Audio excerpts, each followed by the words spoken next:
Welcome to Quick Literature Academy. Subscribe and press the bell icon for more literature videos. English gained ground gradually as Britain's main language. By 1200, poetry and prose were being written in English, not just French, for educated readers, and many readers were French-English bilingual. By the end of the 13th century, merchant class and noble children learned French as their second language. The second half of the 14th century saw the flowering of Middle English literature in the writings of Geoffrey Chaucer, William Langland, and the Gawain poets. In 1348, the bubonic plague, or Black Death, destroyed one quarter to one-third of the European population. William Langland's poem Piers Plowman investigates the social potential of this movement. Langland's poem is part of the alliterative revival, a 14th century style of poetry writing that uses earlier Anglo-Saxon versification practices.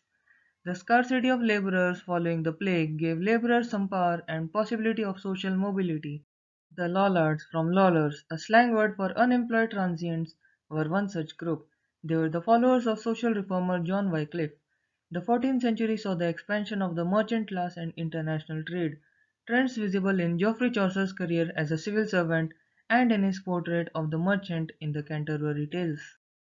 A new canon of literary giants comparable to the ancients in status emerged in 14th century. These included Dante, Boccaccio, and Petrarch.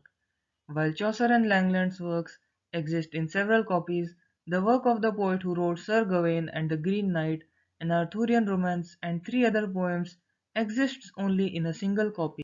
Christian visionary writings such as Julian of Norwich showings formed another important literary trend in the 14th century. The 15th century saw the production of mystery plays, or cycles of plays that dramatized Bible stories, by city guilds, which were organizations representing trades. The morality play, in which personified virtues and vices struggle for man's soul, was also popular in the 15th century. Productions of morality plays by professional players served as the forerunner of early modern professional theatre of Elizabeth I. Sir Thomas Malory's 15th century English translation and retelling of 13th century French romances about King Arthur, Morte d'Arthur, renewed the popularity of tales of the Knights of the Round Table and their quest for the Holy Grail.